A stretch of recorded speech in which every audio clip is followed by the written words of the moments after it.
E aí, gente, tudo bem? Estamos aqui lançando o nosso podcast, o podcast da Corretora Ânima, o B+Cast. Esse é o nosso primeiro episódio, com muito orgulho, estamos aqui hoje com convidados especiais, né? Eu sou o seu host, juntamente com o Anderson. E aí, galera? Tamo também junto. Nosso host. E nossa convidada mais que especial, Mary Ellen Cabral. Olá, né? Pessoal, boa tarde. Ela é COO da Corretora Ânima e está inaugurando aqui o nosso podcast. E para quebrar esse gelo, Mary, eu sei que você começou sua carreira como operadora de telemarketing numa corretora e hoje você está como COO da Corretora Ânima. Me conta um pouquinho essa sua trajetória e como, desde que você começou até hoje. Bom, vamos lá. Voltar no tempo, né? São 23 anos de carreira. Quando eu comecei lá na outra corretora como telemarketing, eu tinha 22 anos de idade e comecei como telemarketing. Na verdade, eu agendava as reuniões para as outras pessoas da área comercial irem, né, até os clientes para apresentar o serviço da corretora. E em um dado momento ali, pouco tempo, aliás, depois, eu já pedi para o diretor da época para me colocar na área comercial, porque era aquilo que eu queria fazer. Visitar os clientes, e, né, estar nesse contato com as pessoas, enfim.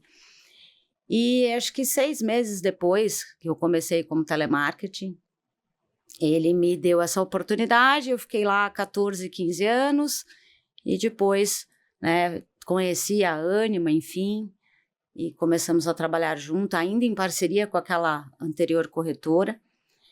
E há 7 anos, a Ânima tomou esse corpo de se tornar uma corretora de seguros. E, de novo, um desafio para mim. E, até então, né, uma pessoa que passou a vida inteira trabalhando na área comercial, ter que estruturar uma operação do zero. Do zero em termos de funcionários, mas com 60 clientes já entrando. Então, você imagina como é que foi isso. De verdade, eu brinco que se eu tivesse um pouco de sanidade, naquela época eu não teria aceito esse desafio, porque foi punk. Mas deu tudo certo, estamos bem, né? A Ânima vem crescendo, a gente tem atingido aí números bem importantes, a gente conseguiu colocar uma equipe bem bacana, estruturar uma equipe bem bacana, serviços muito bem aceitos pelos RHs que nós atendemos, e é isso. Resumidamente, é isso. E, obviamente, antes você tinha o chapéu do comercial. Sim. E hoje, sim, enfim, desde que você está na Corretora Ânima, você veste vários chapéus, né? Você tem o chapéu do RH, o chapéu de operações, o chapéu de relacionamento com o cliente e assim vai. Como é que você vê tudo isso, essa virada de chave para esse tipo de atuação? Olha, Sérgio, de verdade foi uma mudança muito drástica, né? Quando você fala de área comercial, você tem que entender de produto, né? Óbvio, você tem que avaliar a necessidade do cliente, enfim, mas você não lida com o problema dele. Você lida só com a solução. Ele te procura porque ele está ali numa análise de benefícios, então ele te dá o norte e você vai procurar o sul, o oeste, o nordeste para ele, trazendo soluções. Normalmente você não está lidando com o problema dele do dia a dia.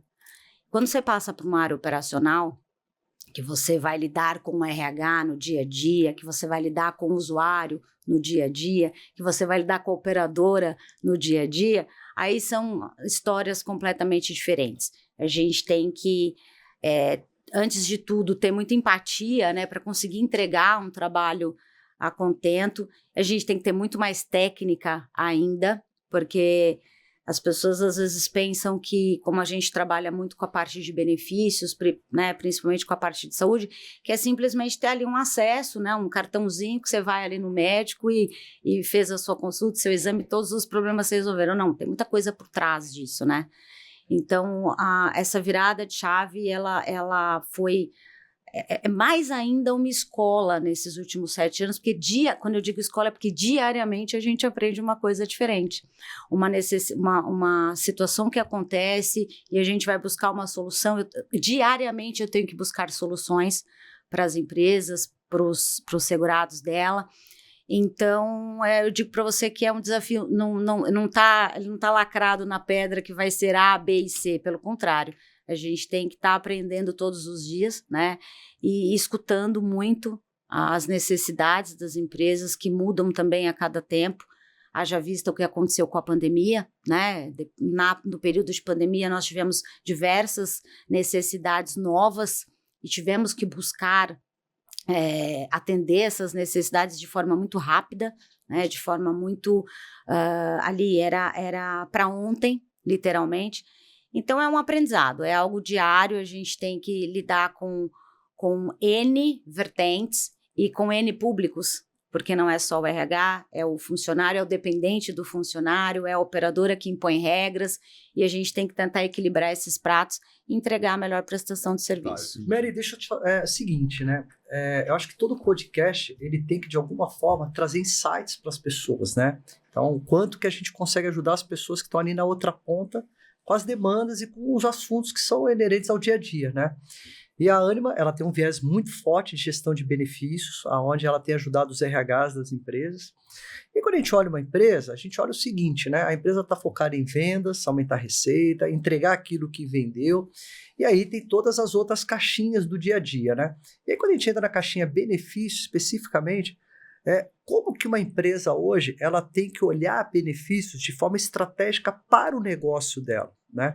Não simplesmente como uma obrigação, mas como que ela pode capturar o benefício tanto para atrair pessoas, reter pessoas, enquanto que esse benefício sendo feito da forma correta, ele aumenta o resultado da empresa. Na sua visão hoje, por que benefícios são coisas muito importantes e nem sempre, principalmente empresas pequenas e médias que não têm RH estratégico, né? Sim. Como é que ele pode ter esse olhar de forma mais estratégica para o negócio da empresa? Você desviou a minha pergunta, era exatamente isso. Ela é extremamente complexa, né? Porque, veja, nós temos, quando você fala de pequenas e médias empresas, que normalmente não tem um RH estratégico, não tem nem um RH, mesmo aquele que não é estratégico, né? Não tem uma pessoa ali formada nisso. Sim. E aí, essa já é a primeira dificuldade, né? Se eu não tenho alguém que é de RH para pensar numa política de benefícios e eu sou uma empresa pequena, como é que eu faço para atrair um talento? Sim. Como é que eu faço para manter quem eu tenho aqui? Sim. Né? Então, esse já é o primeiro problema. E aí, o segundo deles é o que a gente bate de frente ali com a legislação, né? Então, nós temos uma legislação trabalhista que impõe algumas regras mediante uma convenção coletiva e que a grande maioria das empresas pequenas e médias ficam à mercê disso. Tudo aquilo que você pensa em fazer diferente, muitas vezes você se depara com essa convenção, isso pode, isso não pode. E aí, se você não tem alguém de RH que conheça e que consiga estruturar benefícios de forma um pouco mais abrangente do que a palavra diz, é difícil o pequeno e médio empregador hoje no Brasil conseguir sair da caixinha. E aí, quando você falou da Ânima, que a Ânima é bem focada em benefícios, a gente vai um pouco além, né, de só intermediar a venda de um plano de saúde, de um seguro de vida e por aí vai. Nós também temos essa parte de consultoria, né? Então, a gente consegue trazer para o empreendedor, para o empresário, o que tem de novo hoje no mercado.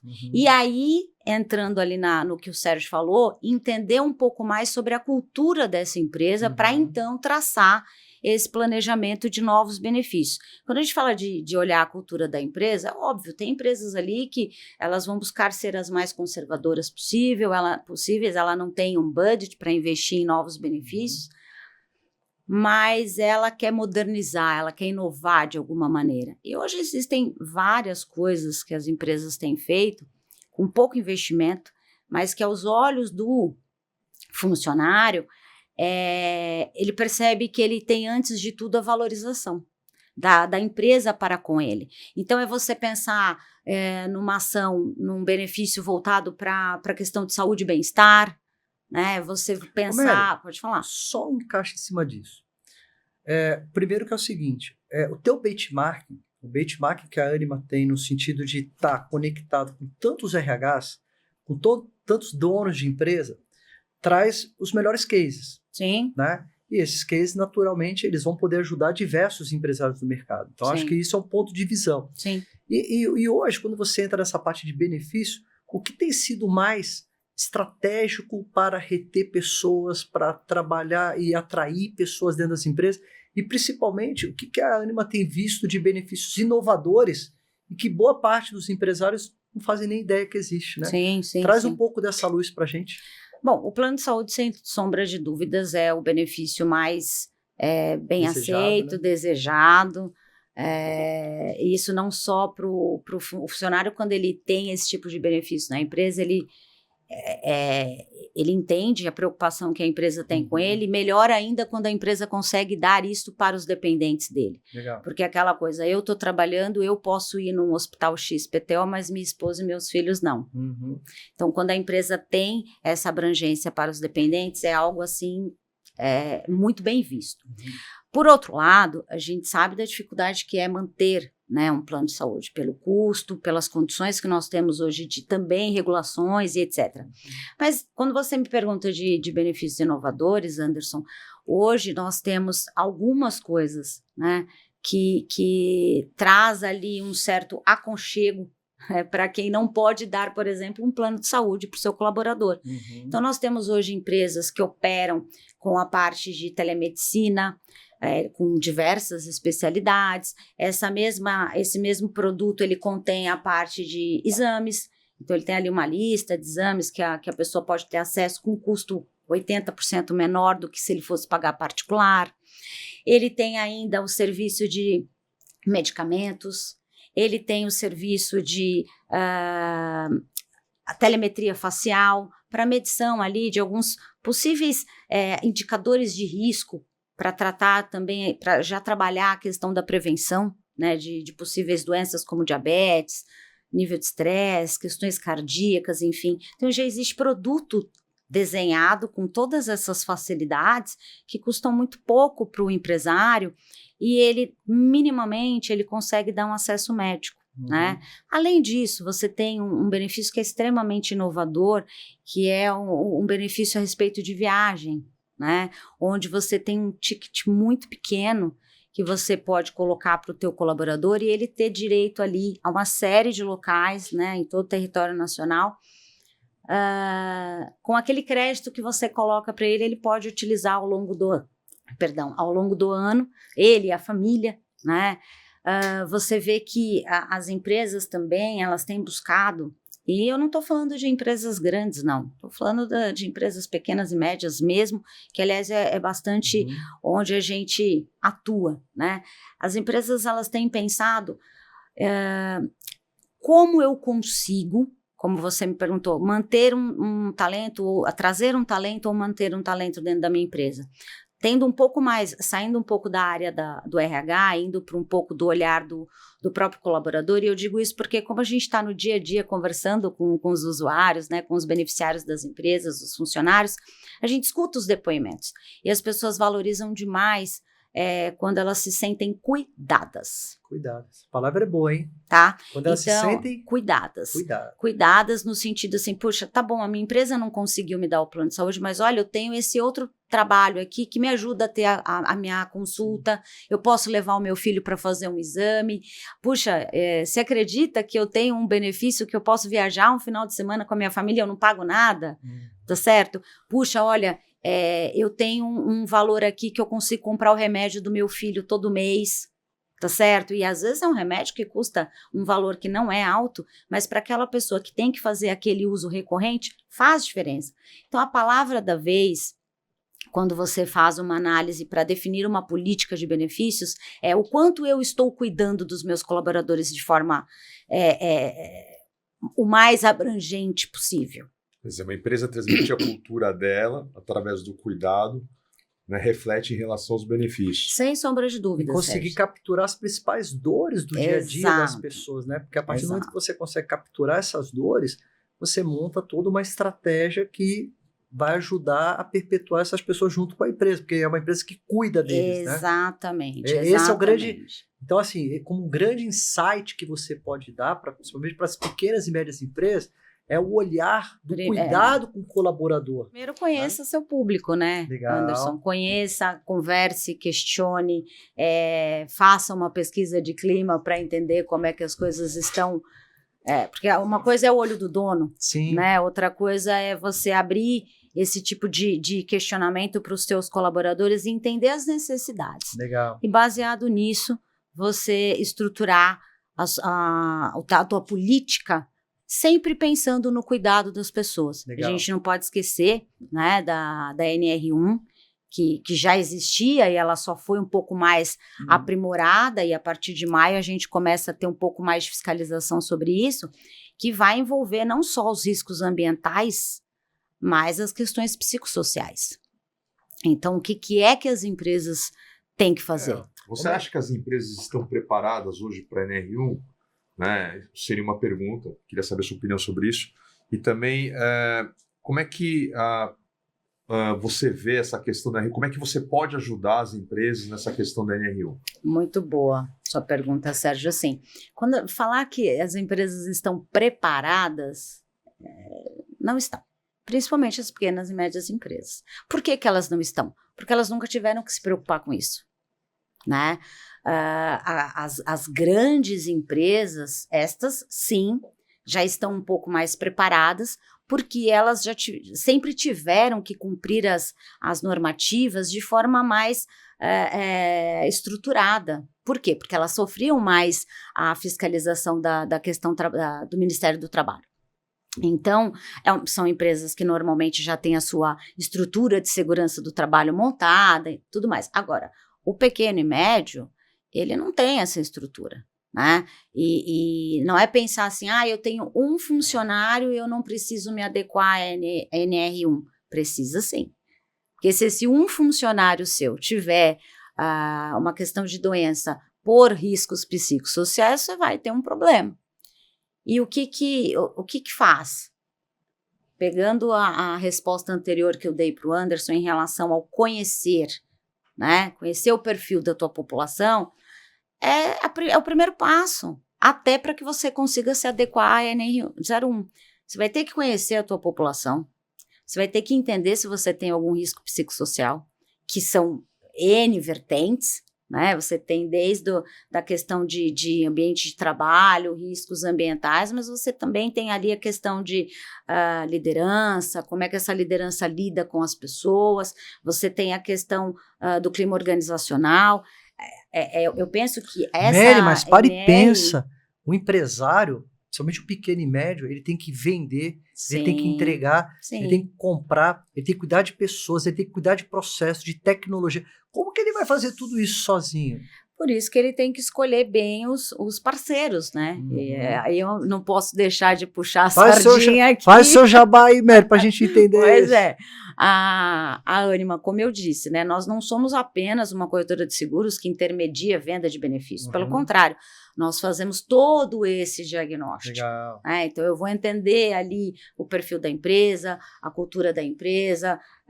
Podemos, inclusive, bater esse papo com os colaboradores, entender um pouco do clima organizacional, para que a gente possa apresentar um diagnóstico, né? E dentro desse diagnóstico, ou seja, apontar ali aquilo que o empresário ele vai ter que mexer, ele vai ter que mudar, ele vai ter que implementar e conseguir aplicar essas ações, seja na parte de benefícios, que ele precisa criar essa política, seja na parte de ações de saúde. Então, nós também temos isso dentro da nossa empresa, nós temos uma área, que é o nosso departamento de saúde, o B+ Saúde, né? E com protocolos já muito bem desenhados, tanto para a parte psicológica, né? Então, nós temos um trabalho ali que dura 1 ano de atuação, diretamente ligado aos colaboradores. Nós temos o atendimento psicológico emergencial, nós temos o atendimento psicológico de terapia contínua para melhoria da gestão dos líderes, né? Além disso, nós também temos todo um protocolo de saúde nutricional, né? Então, nós já temos um programa bem estruturado, que são 12 encontros, onde juntamos ali a parte de alimentação com a parte psicológica, inclusive. E, além disso, as ações de saúde que devem acontecer periodicamente. Não adianta você querer falar em cuidado, né, se você não gera nenhum tipo de ação preventiva dentro da sua empresa. Como que você quer que o teu colaborador seja um colaborador que tenha uma vida saudável, por exemplo, se você não fala a respeito disso dentro da empresa? É óbvio que o que ele faz na casa dele é uma questão pessoal, mas dentro da tua empresa, que cultura que você estabelece? É uma cultura de uma empresa que não tem diálogo? É uma cultura de uma empresa que não fala de saúde, que não tem hábitos saudáveis, que não implementa questões voltadas para a saúde mental, que a NR1 veio também muito forte nisso? Então, assim, nós, dentro da Ânima, nós temos todas essas ferramentas. Legal. Né? Nós temos todas essas caixinhas e podemos, sim, para o pequeno e médio empresário, tirar isso dele, né? Como você disse, o empresário ele tem que comprar, ele tem que vender, ele tem que contratar, ele tem que reter. Então, a Ânima está aqui para isso, né? Para ser Mary, esse braço. Eu vi aí, pelo que você falou, quer dizer, tem toda essa vocação para prevenção, para medicina preventiva. Você acha que o caminho é esse para equilibrar a questão do benefício de saúde? Hoje todo mundo sabe que o benefício de saúde é um dos mais caros que existe. Sim. Depois da folha de pagamento, é o maior custo aí das empresas. Sim. Né? E esse seria o caminho? É isso que você preconiza? Ou você acha que tem alternativas? Olha, Sérgio, assim, alternativas elas até existem, mas assim, dificilmente uma andorinha só vai fazer verão, né? A gente tem uma ANS, né, que é a agência que regulamenta essa história do plano de saúde, a gente tem o governo, nós temos os grandes empresários, né, os donos, os acionistas, etc., das operadoras de saúde, e nós temos o cliente, que paga a conta. Enquanto o cliente, de verdade, nós que somos, porque nós também somos, né, clientes, a gente não assumir o protagonismo disso, ou seja, a gente brigar mais por esse assunto, né, de forma mais às claras. O que eu quero dizer com isso? Hoje, a grande maioria dos contratos, elas regem ali uma cláusula onde eu sou penalizado por aquilo que eu uso. Então, você não tem um plano de saúde, você tem um plano de doença, já dizia um ex-diretor meu. O plano cuida da doença, né? Não cuida da saúde. Porque você não... Só passa o cartão de crédito. Só que esse cartão tem limite. Exatamente. Né? E esse limite, ele tem sido cada vez menor. Em que sentido? Porque cada vez a medicina ela tem avançado, então os custos com tratamentos médicos são absurdos. E aí, se eu sou cobrada porque eu utilizei demais e eu tenho que pagar essa diferença todos os anos, imagine daqui 2, 3 anos as empresas pequenas e médias dificilmente vão conseguir manter a qualidade. Então, ou o grupo de empresas que são pagadoras desse negócio chamado plano de saúde se unem e tentam, de alguma maneira, levar para a ANS, para o governo, que olha, essa conta não fecha e daqui 3 anos a gente não consegue pagar, ou você só investe, aliás, ou você investe em prevenção, que é o melhor remédio. Porque se você não quer que a tua população fique doente, porque você não quer atingir o limite do cartão de crédito, você tem que implementar ações preventivas dentro da sua empresa. Sim, né? E acho que hoje as pessoas costumam ir no médico ou usar o plano de saúde quando tem algum problema, né? Eu acho que na verdade, esse é o problema. Quando na realidade ela devia cuidar da saúde dela, né? Preventivamente, para que não tenha que cuidar da doença. Exato. Mas hoje o mindset é esse. Como é que você acha que a gente conseguiria mudar esse mindset das pessoas? Claro, as empresas ela tem os funcionários, querendo ou não, aquilo é um ecossistema, e de alguma forma ela consegue ajudar nesse sentido, porque o trabalho é muito mais educacional do que qualquer outra coisa. Como é que você vê isso? Eu tenho um outro ponto, Sérgio, que eu vou além e que eu tenho falado muito com as empresas que nós administramos. Às vezes eles olham para mim e falam assim, você é muito revolucionária, né? Mas eu acho que assim, se você não chamar todo mundo para o jogo, né? Como que esse negócio vai perdurar? Não vai perdurar. Imagine você tendo reajustes de 30%, 40%, 50% ao ano. num único benefício da tua empresa. A conta não vai virar, não vai fechar. Então, o que eu falo para as nossas empresas? Tem que chamar os usuários para o jogo. O que é chamar para o jogo? É explicar para eles o que significa esse limite de cartão. É dizer para eles que todas as vezes que ele vai no pronto-socorro só porque ele está com uma dor de cabeça, essa conta custa 3 vezes mais para a empresa dele. Não é pro plano de saúde. O plano de saúde vai pagar. Mas no final das contas, isso aqui está sendo contabilizado na conta da empresa que ele trabalha. E mais, as pessoas esquecem que o plano de saúde da empresa, ele é mutualismo, né? Não sou eu que estou pagando a minha fatura. É a minha empresa que está pagando aqui para 100, 50, 30 pessoas, né? E o que eu faço para contribuir para que esse contrato ele tenha o melhor resultado possível? Se as empresas também não mudarem essa mentalidade de ser muito paternalista com esse assunto, né? E dizer, não, meu funcionário não precisa saber que o plano de saúde reajusta 20%, 30% ao ano. Ok, aí ele vai saber só o dia que você falar para ele que você não vai mais poder dar o plano de saúde porque você não consegue mais pagar. E ele não vai entender, né? Porque você nunca chamou ele para essa conversa. Então, não é só você educar, você gerar ações de prevenção, ser a empresa que é mais preocupada com o cuidado, mas também chamar as pessoas para essa responsabilidade, porque é um mutualismo. Sérgio, mas olha só a situação. Pensa o seguinte, principalmente olhando as empresas médias, tá? O cara que é dono de uma empresa, ele não consegue ter um RH estratégico. Sem dúvida. Então, vamos pensar de uma forma muito lúcida as coisas, né? Uma empresa média, você tem o dono, você tem lá as estruturas, e o que você tem ali? Um DP que roda a folha. Né? Por quê? Ou uma contabilidade, Porque né? Custa caro você trazer um RH estratégico. Quando a gente fala de RH estratégico, a gente está falando de quê?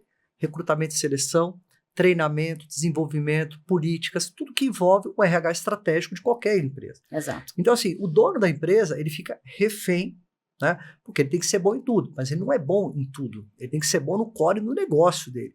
E aí, quando a gente entra na caixinha de benefícios da empresa dele, quem está, de fato, sendo o especialista dele? Quem está fazendo a curadoria desse assunto? Não existe. Exato. Então, ele está rodando a folha, está entregando benefícios e está resolvendo o problema.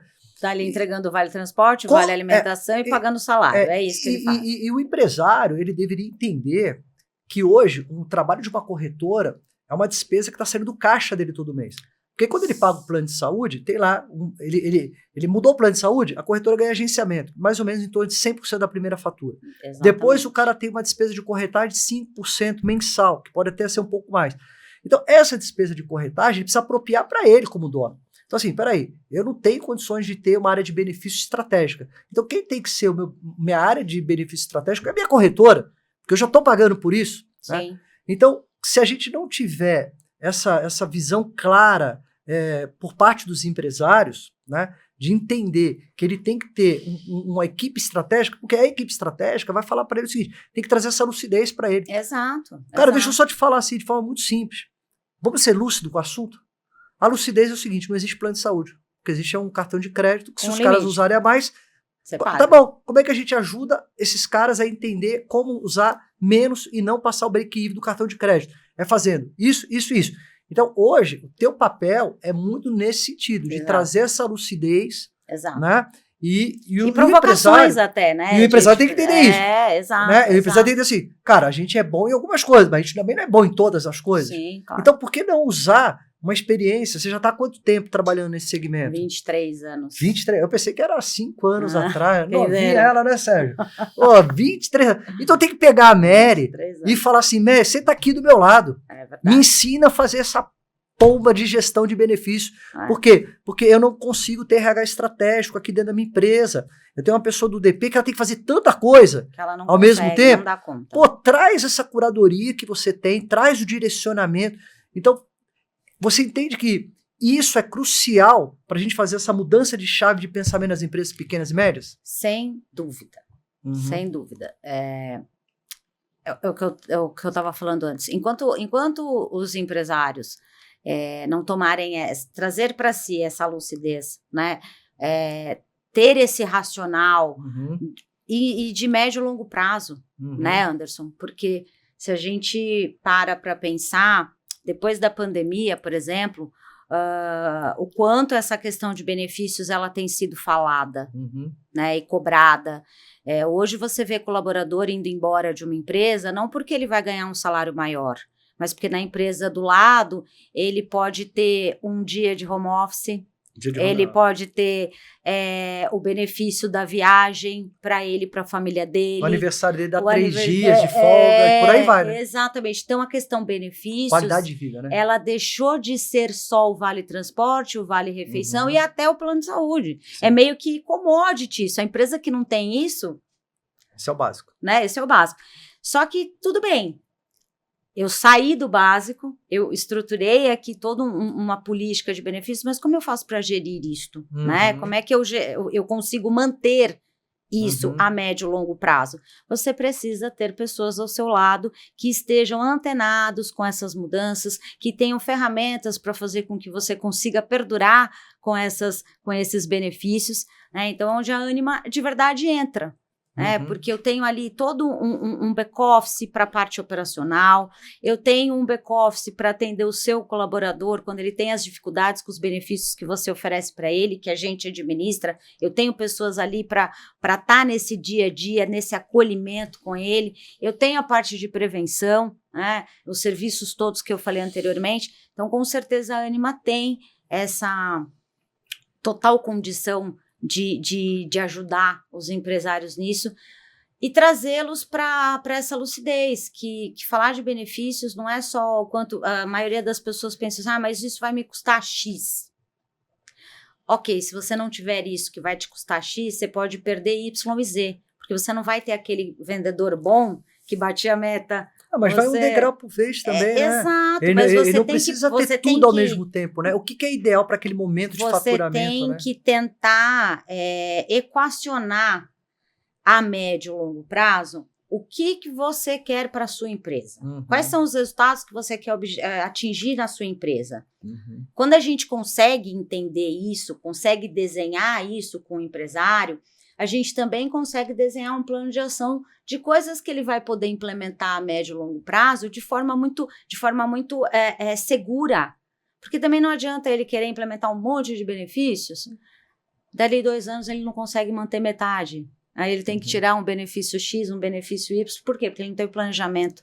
E porque ele não tinha alguém que tivesse conhecimento técnico e que pudesse dar essas diretrizes para ele, entendeu? Isso é legal, porque assim, o que você está falando, independente de você trazer soluções de mercado, você se posiciona muito mais numa visão de curadoria para esse empresário, para ajudar o cara no desenho estratégico de benefício impactando no negócio da empresa dele. Então ele tem que enxergar que o trabalho de uma corretora tem que ser um trabalho muito mais de entender um diagnóstico da situação, entender a visão consultiva e estar lado a lado com ele, fazendo aquilo ali ficar alinhado no budget da empresa e percepção do colaborador. Exatamente. Então, isso é o que ele precisa buscar de alguém que é uma corretora de seguros, por exemplo. A corretora tem que entregar isso, né? Sim. E eu vou um pouco além, né? Na verdade, quando eu falei antes ali que nós somos um pouco revolucionários, e somos, porque na essência uma corretora de seguros não faz isso, né? Sim. Ela vende, intermedia a venda, porque todo seguro tem que ser comprado por um corretor, né? Então a corretora existe por essa questão. Mas a gente vai muito além. Você falou aí melhor do que eu, né? Não, velho. De tudo o que nós fazemos, mas nós vamos muito além. É de fato essa curadoria, né? É de fato esse conhecimento e levar esse conhecimento para o empresário focado no negócio dele, na necessidade dele. Qual é o problema que nós temos aqui e o que nós podemos fazer para resolver esse seu problema, essa sua dor, mas que seja de forma contínua. Sim. Né? Mary, cara, eu vi aí que tem uma pancada aí de soluções para ajudar os empresários a terem o benefício, para minimizar o trabalho também, da estrutura que já enxuta, como bem o Anderson disse. Sim. Mas mesmo assim, a gente tem hoje apenas 25% do mercado coberto, né, de plano de saúde privado. Então, a gente tem 50 milhões de usuários em plano de saúde privado, então a gente tem aí mais de 150 milhões que estão descobertos e estão no SUS. O que você acha que falta pelo menos para as empresas que têm a possibilidade de contratar o plano de saúde para os funcionários, porque hoje o plano de pessoa física é escasso, a gente sabe disso, não existe mais isso no mercado. E o que falta para as empresas que não dão esse benefício para os funcionários darem? Qual você acha que é o... Existe algum paradigma que precisa ser quebrado? Essa questão da dificuldade, pô, vou dar um benefício, mas aí, pô, o que vai ter? Que vai dar trabalho, vou ter uma operação com isso, depois se eu tiver que tirar, porque aqui no Brasil nada é seguro. Né? Nada é seguro, eu posso estar indo bem agora, depois eu vou mal, como é que eu faço? Eu consigo tirar? Como é que você vê tudo isso daí? Olha, Sérgio, tem alguns pontos que fazem com que o empresário não implemente, por exemplo, um plano de saúde. O primeiro deles é o custo, a escassez de oportunidades, porque há alguns anos atrás nós tínhamos 10, 15 operadoras muito boas, né, de renome em termos de plano de saúde empresarial disponíveis. Hoje nós não temos mais, nós estamos aqui à mercê de meia dúzia, né? E aí vem as regras, né? Eu não posso colocar X pessoa, o funcionário ele tem que ser X e Y, eu não posso, eu tenho que pagar por ele, ou se eu pedir a participação dele só pode ser uma participação pequena, porque esse plano não pode se tornar um livre adesão.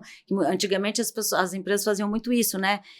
Olha, vamos nos reunir, a gente tem o CNPJ da empresa e nós vamos colocar quem quiser, né? Quem quiser entrar no plano pode entrar. Hoje você não pode fazer mais isso. Então, assim, eu acho que as empresas, elas se deparam com muitos nãos. Então, eu não tenho uma oferta grande, eu tenho ali meia dúzia de operadoras que estão vigentes e que são as que têm um bom atendimento, vamos dizer assim, mas o custo, ele não me ajuda.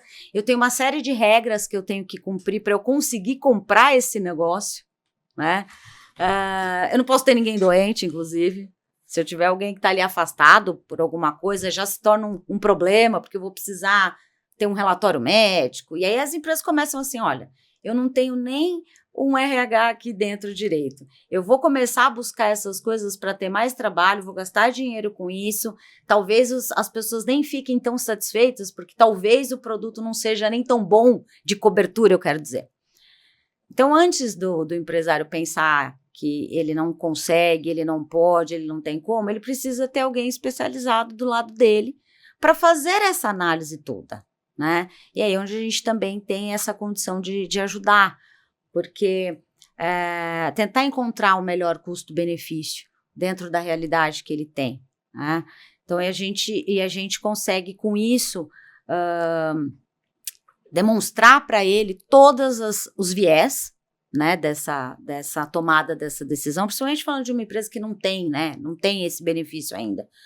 A gente consegue fazer esse tipo de consultoria, apresentar os pós e contras, ajudar ele em todo o processo de implantar esse novo benefício. Então, ele não vai ter esse trabalho, né? Nós fazemos esse trabalho todo, nós orientamos as pessoas de como elas vão usar, o que elas vão ter disponível e etc e tal. Então, é isso. Eu acho que as empresas, elas têm muitos nãos, porque a gente está num processo, num momento escasso de opções, mas existe saída. Ô, Mary, só que você precisa ter alguém especializado do seu lado para olhar esses detalhes todos, entendeu? Agora, Mary, você falando nesse quadro todo, esse cenário todo, quer dizer, a gente hoje tem todo esse endurecimento das regras. Justo. Que você falou, que vai desmotivando o empresário que não tem o benefício e aí ele não dá por causa disso. E eu acho que esse desestímulo vem da má utilização do benefício, né? Também. E hoje, com essa forma de uso inadequada, o que está na mídia toda hora aí são as fraudes, né? Desde a fraude pequena, que a pessoa vai no médico e faz o reembolso de 2 consultas, né? Sim. Porque ele faz uma no mês e outra no próximo mês, até as quadrilhas lá profissionais, né? Aqui o brasileiro ele é muito criativo para roubar. Então aí ele cria uma quadrilha, uma empresa fictícia, põe funcionário fake e começa a fazer os reembolsos. Sem dúvida. E isso vai impactando. Eu li uma notícia aí que impacta 13% da receita arrecadada do mercado privado, quer dizer, é muita coisa. Sim, sim. Né? E o que as corretoras e o que as operadoras de plano de saúde estão fazendo para combater isso? É um ponto assim, é triste, né? Ter que falar que um dos motivos pelos quais as operadoras de saúde privado não levam nenhum tipo de melhoria para a ANS, por exemplo, né, para melhorar essa relação cliente e operador de plano de saúde, e como também a gente não tem investimento de novas empresas querendo atuar com saúde aqui no Brasil, por causa dessa palavra que você disse agora, fraude. Imagine você ter 13% da sua operação toda indo para a lata do lixo. Nossa senhora, muita coisa, né? 13%. Porque estão te roubando. E quem é que está te roubando, pior ainda? As pessoas que pagam pelo plano de saúde que você vendeu. É meio que surreal. Mas, enfim, é o que mais acontece. Não só, como você exemplificou, essa questão dos 2 reembolsos, né, dos 2 recibos. Mas hoje a gente vê empresas se estruturando para conseguir comprar ali o atestado, conseguir comprar todo o kit, né? O atestado, o carimbo do médico, do fono, do nutricionista, do fisioterapeuta, e fazendo aquilo um negócio. E aí, o que as operadoras estão fazendo? A grande maioria, já antigamente se tinha uma área que tratava de fraude por amostragem. Então, aqueles reembolsos acima de 10K, coisa nesse sentido, vamos olhar um pouco mais na lupa. Agora não, agora é uma equipe gigantesca em cada uma das operadoras de saúde só para olhar reembolso. Uhum. E as coisas estão começando a ficar mais endurecidas. Então, assim. Eu percebi, agora eu tenho que ver a biometria facial, botar comprovante de pagamento. Exatamente. A tecnologia está vindo muito forte para esse tipo de análise. Então, biometria facial é uma delas. Nem todas as operadoras fazem isso, mas é o futuro. E aí você imagina, né? Você tem que colocar a sua face, você tem que colocar o comprovante do teu pagamento. E aí você que é um cidadão de bem, que fala, puxa vida, eu paguei por isso, eu fiz direitinho, eu só quero receber meu reembolso, e eu tenho que fazer todo esse processo de licitação quase, né, para conseguir dar entrada num reembolso. Mas é o reflexo os bons pagam pelos maus, né? Poxa. E tem uma coisa que é muito importante, que é o que o pessoal de casa, né, que as pessoas que usam plano de saúde fazem. Reembolso, então. Justamente. Os produtos, eles já estão começando a sair de todas as operadoras de saúde, com valores muito pequenos. Então, antes, o que você tinha uma seguradora, que normalmente o reembolso por uma consulta, ele era bem bacana, para conseguir mesmo que você subsidiasse a tua consulta particular, hoje, ele male cobre uma ida, né? Você nem chegou no consultório, é só isso que você consegue pagar, o seu estacionamento. Porque a consulta você não vai pagar com o valor de reembolso que as operadoras estão aplicando. E tem um outro ponto extremamente importante, que eu quero falar para o pessoal de casa que usa plano de saúde e usa reembolso. Você hoje, se você for pego numa fraude, não tem essa de que, eu não sabia que eu estava fazendo. Você vai perder o plano de saúde para sempre naquela operadora. Você é excluído, independente de você ser funcionário da empresa A, B ou C. Se o seu CPF foi identificado, você é excluído automaticamente, você e os seus dependentes, caso tenha, né? E nunca mais você tem plano de saúde naquela operadora. Então, você entra numa lista negra. Já estão fazendo isso. Já estão fazendo isso. E também tem uma outra coisa, que também é uma dica, Aí, como disse o Anderson, dica de ouro. Falei para você, né? Muitas clínicas estão incentivando os beneficiários a fazerem a fraude. Como é que é isso? Ele diz para você assim, olha, Sérgio, o senhor veio fazer a consulta aqui, muito bem, nós temos uma área de atendimento aqui, exclusivo para o senhor me passa a sua senha do seu aplicativo, que nós mesmos vamos dar a entrada no seu reembolso. E você é um cara empresário, tem muita coisa para fazer. Quero facilidade. Puxa vida, se essa mocinha vai me ajudar a dar entrada no reembolso, que maravilha. Pois é. E aí essa clínica vai lá e dá a entrada em reembolso que você nunca fez. Só que é o seu CPF, é a sua senha. A mesma história, sabe? Daquela coisa que a senha é intransferível do cartão do banco. Você dá a sua senha do banco para qualquer Claro que um? não. Então, você também não pode dar do aplicativo do plano de saúde, gente. Porque se for pego na fraude... Quer dizer, a Já saída para isso é tirar reembolso. Né? Olha, como eu comentei, as operadoras já estão tomando essa medida. Como um seguro, ele não pode, pela sua essência, o seguro ele é modelo de liberdade de escolha, então ele precisa ter o reembolso na característica básica do Ou plano. ele tira de alguns procedimentos. Só que ele vai tirar de procedimentos, como já estão fazendo, algumas operadoras já estão também fazendo isso. Então, eu não te dou reembolso para terapia, por exemplo, eu não te dou reembolso para exames, por exemplo. Mas também tem a história de diminuir o valor. Então, ele desestimula que você vá... Entendi. Eu fiz um exame, eu vou receber R$100 por um exame que eu gastei 1.000.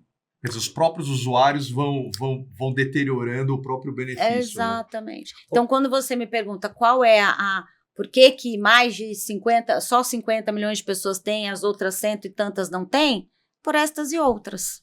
Ô, Mary, e a gente agora vai cada vez mais chegando aí, né, pro final dessa live, né? E aí, eu acho que tem duas coisas aqui que, para mim, eu gostaria de escutar de você, mas até antes fazer um parênteses aqui, que é o seguinte. Hoje, quem tem uma empresa, ela só se sustenta por um tripé chamado pessoas, processos e tecnologia. Exatamente. Não adianta você criar algo muito bom, não adianta você ser um cara com boas estratégias se você não tiver o alicerce de pessoas, processos e tecnologia. E pessoas, naturalmente, é você entender dores e o quanto que o benefício ele pode agregar em cima dessas dores para que esse time entregue resultado, da mesma forma que a tecnologia vai entregar e que processos vão entregar. Então, o benefício ele não pode ser um problema, ele precisa ser um estratégico dentro da empresa. Então, acho que isso é um ponto importante a gente pensar. A outra coisa que eu queria ver contigo é o seguinte, dá duas orientações, porque assim, Mary, o teu conhecimento vale ouro. Gente, isso vale ouro. Presta atenção.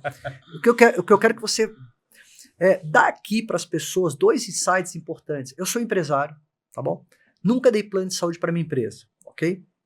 Como que eu faço o desenho do produto, a consultoria mercadológica da forma correta e implanto o benefício da forma correta? Nunca tive benefício, ok? Uhum. Então, dá uma dica de ouro aí para o empresário. A outra dica é o seguinte, eu já tenho Já vou empresa... dar a dica, procura a Ânima. Já fez o jabá. A outra dica é o seguinte, eu já tenho uma empresa e estou cansado com problemas de reajuste de preço dentro da minha empresa e o plano de saúde que deveria ser uma solução é só problema. Se torna um problema. Então, para esses 2 perfis de público, você como uma especialista, sentado ali na cadeira do empresário, o empresário contratou você como uma especialista de benefícios dele. Como que você orienta ele a conduzir esses 2 cenários de escolha, como especialista? Eu vou até dar 2 exemplos aqui, 2 cases, na verdade, né? E das 2 situações, né? Nós temos aqui uma empresa que a gente está trabalhando que tem mais de 50 anos de mercado e nunca deu plano de saúde para os colaboradores. E ele tentou, né, com o RH dele, fazer essa análise sozinho, chamou lá os planos de saúde, algumas pessoas que ele conhecia e tal. A primeira que as pessoas disseram para ele, não, mas você precisa ter uma corretora para fazer isso, né? E ele buscou algumas pessoas e as pessoas trouxeram para ele algumas propostas avulsas. Eu trouxe a proposta do plano A, da operadora A, da B e da C. E aí a pessoa que nunca deu plano de saúde na vida fala, mas o que eu faço com tudo isso? Quem é que me diz como é que eu comparo banana com banana? Eu tô vendo as mesmas coisas aqui, né? Então, assim, você tem que ter alguém que seja especialista nisso. E aí, de novo, fazendo o jabá, como diz ele, né? Vem falar com a Ânima, né? Nós temos todo esse processo muito bem estruturado. Você precisa saber a diferença entre o plano A, a operadora B. Você precisa saber, por exemplo, puxa vida, minha empresa fica só em São Paulo. Eu preciso dar um plano de atendimento nacional? Eu preciso eu preciso ter um plano que tenha X, Y e Z hospitais, ou eu consigo fazer algo mais municipalizado, né? Eu preciso da história do reembolso. Muitas empresas hoje, para manutenção e permanência desse benefício estão aplicando a coparticipação. O que é esse negócio? Puxa vida, eu não sei, mas como é que eu vou administrar isso? Eu que vou ter que cobrar do meu colaborador? Então, assim, você tem que buscar alguém que seja especialista. E, gente, hoje não dá para você querer implementar um plano de saúde sem você conhecer todos esses detalhes. Legal. Né? Então, nós fizemos isso. Nós fizemos toda essa análise, Anderson. Condição geográfica, onde cada pessoa está, quais as melhores redes para atender dentro de cada caixinha ali, né, de municípios. É ou não necessário para esse público ter um produto nacional com ou sem reembolso? Uhum. Fazer essa elegibilidade, porque, gente, se você nunca deu um plano de saúde para a tua empresa, como o Sérgio falou ali anteriormente, não dá para fazer 100% de tudo. Então, vamos analisar a cultura, mas assim, eu quero criar uma elegibilidade até para que você motive o teu colaborador a ter crescimento dentro da empresa, uhum. Né? Fazer ali uma elegibilidade por cargos, então você vai dando cerejinhas para esse cara buscar, porque olha, se eu sair do cargo de assistente e for para um cargo de analista, eu vou ter um plano de saúde melhor, claro. Né? Eu vou ter um benefício melhor. Então, assim, essa estrutura toda, você tem que procurar uma consultoria. Legal.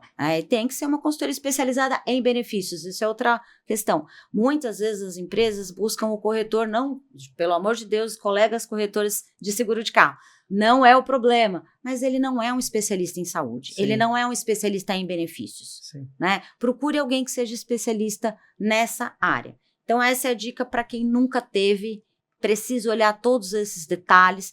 Nós temos como fazer isso, fizemos isso para esse cliente, e assim, aquelas propostas que ele recebeu lá de 3 ou 4 corretores diferentes, cada um mostrou um papel, nós compilamos tudo isso numa consultoria mercadológica, mostrando todos os pós e contras de cada uma das operadoras, o quanto vai custar, quais são as economias que ele consegue ter, então tudo isso num material completo. E você falou como é que ele implementa isso? Também. Nós temos uma equipe especializada nisso. Então, é uma pessoa que vai estar ali com ele nesse processo todo para cadastramento das vidas, para orientação para essas pessoas, para palestras para essas pessoas, para gerar comunicados para essas pessoas. E aí também tem depois a pessoa que vai gerir isso com ele no dia a dia, que é o nosso atendimento na área de operações. E para aquele que já tem e que está cansado de sofrer com os reajustes, a conversa ela é um pouco semelhante, mas ela é um pouco mais dura, no sentido de precisamos analisar os seus 2 últimos anos de benefício. Uhum. Como é que foram estas utilizações? Fazer uma análise não só médica, dos relatórios de sinistro, etc., mas também do que o RH tem a nos contar, de como foram esses reajustes, de como foram essas negociações. Por quê? Também não adianta, Anderson, existe uma prática no mercado também das corretoras do incentivo ao pular de galho em galho, né? A cada 2 anos eu saio daqui, vou para lá, vou para cá, é óbvio que a gente ganha dinheiro com isso, e muito. Né? Mas não é a essência da Ânima, né? Nós procuramos entender de fato o que a empresa tem de dor e trazer minimamente remédios para essas dores. Uhum. Não adianta eu dizer somente, olha, você está cansado da A, vá para B. Só que você estava na A durante 2, 3 anos e você tinha uma utilização descabida em pronto-socorro, em exames, porque a sua população nem sabia que existia essa história de cartão de crédito com limite. Uhum. Então, a pessoa vai no médico, o médico pede uma lista de exames, vai lá e faz a lista de exames, passa em outro especialista, o especialista pede os mesmos exames, a pessoa vai lá e repete os mesmos exames. Até porque ele está olhando a consequência e não a causa do problema. Então, né? Não adianta você não fazer essa análise médica, essa análise de uso, para entender onde é que estão os gargalos. Muitas vezes não é um caso crônico que descompensa o sinistro de uma empresa. Muitas vezes não é. E eu digo isso por experiência, né? Porque eu analiso mensalmente as contas 30 dos anos, meus clientes. Né, Mary, fazendo isso? 23, vai. É quase 30 anos. Não entrega a idade do convidado, que deselegante. Então, assim, A primeira coisa é fazer esse diagnóstico, entender se existe um gap por uma utilização indevida, ou se é um caso realmente crônico. E quando é um caso crônico, o que a gente faz? Tem algumas saídas também. Tem a história de você tirar isso do sinistro, colocar um custo operacional, chamar a operadora para conversa. Por isso que eu falei, a gente tem que se unir mais. Né? Nós todos que somos os usuários de planos de saúde, a gente tem que se unir mais. E não dá para também achar que o plano de saúde é o vilão da história. Né? A gente também tem que ter essa lucidez de entender que ele também tem as penalidades dele ali, né? Porque ele tem que cobrir tudo. Cortando aqui, o assunto tá muito legal o papo, mas isso é um assunto importante. Não, mas deixa eu terminar. Primeiro termina. Não, mas primeiro vai terminar o que eu pedi. Porque hoje o vilão da história é a operadora de plano de saúde, né? A mídia faz com que tem que desmistificar isso, né? E como é que você vê isso? Claro que não é. Quem tem um pouco de conhecimento sabe que o ecossistema, né, não é bem assim que funciona. Como é que você vê isso? Eu não vejo que o plano de saúde é o vilão, né, dessa conversa toda. Pelo contrário. Aliás, tem muitas quebrando, né? Por isso que nós não temos tanto investimento ou procura de outras empresas querendo vir para o Brasil para comercializar essa história de plano de saúde. Porque eles, na verdade, não são o vilão. Eles são quem paga a conta.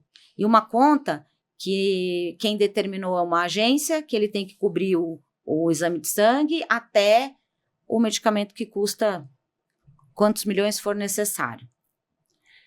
Aí, além disso, quando ele não tem essa determinação por conta da agência, ele tem essa determinação por conta de um juiz, que obviamente vai entender o caso do usuário como o mais fraco dessa cadeia. Então, quem paga é o plano de saúde. E, por outro lado, as fraudes, né? Então, o plano de saúde ele paga toda hora, né? Então, por isso que eu, na minha visão técnica, na minha visão de 23 anos trabalhando só com isso, eles não são os vilões. Mas falta um pouco mais de transparência também em muitas informações, né? Então, abrir uma conta médica com mais transparência, quando você tem uma gestão médica por trás, obviamente, procurar cada vez mais fazer uma gestão mais inteligente sobre os seus gastos, sobre com os seus fornecedores, ouvir um pouco mais o próprio usuário que diz para você, olha, eu vou naquele lugar e aquele lugar lá, toda vez que eu vou, a primeira coisa que já me pedem é uma ressonância. Cadê a sua área de auditoria de credenciados que não vai lá olhar o que está acontecendo com aquele prestador? Sabe assim? Então, enfim, acho que falta um pouco de um pouco mais de clareza e de buscar alternativas para conseguir segurar um pouco mais os custos. Mas o plano de saúde, sem dúvida, não é o vilão da história. Pô, que aula, hein, Sérgio? Nossa. Aprendeu aí ou não? Você podia ficar aqui mais 2 horas falando sobre o tema, né? Mas precisamos encerrar. Temos que encerrar, né? Porque, poxa vida, a Mary tem que atender um monte de empresa. Já acabou a água dela. Eu vi o celular, eu vi o celular dela ali, tocou umas 500 vezes. Pois é. É só ajudando as empresas. Só ajudando as empresas. Mas, Mary, quero agradecer você. Obrigado por ter aceitado esse convite. Obrigada, de conversar um gente. pouco com a gente aqui, de falar um pouco sobre esse segmento, de elucidar um pouco sobre o mercado de benefícios e plano de saúde para todo mundo que nos assiste. Muito obrigado. Obrigado, Anderson. Não, obrigado nada. Eu quero falar um negócio para os empresários aqui. Aí, Posso falar aí. ou não? Deixa eu falar uma coisa para vocês. Corretagem é despesa que sai do seu caixa todo mês. Verdade. Dinheiro não aceita desaforo. Ah, mas o corretor é meu amigo. Ah, o corretor é meu colega. O corretor é de confiança. Esquece, isso é uma despesa que está saindo do seu caixa. Então, da mesma forma que você contrata o plano de saúde, você tem um budget para gastar com o plano de saúde, olha o budget que você está gastando com a corretora e coloca ali num comparativo, o que esse cara vai te entregar. Então, a corretora, ela tem que ser o seu olhar de benefício.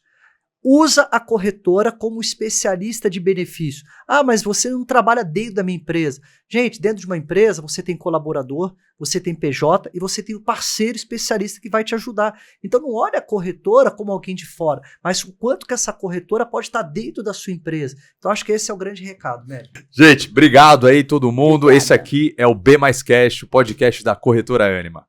Valeu, galera. Fechou.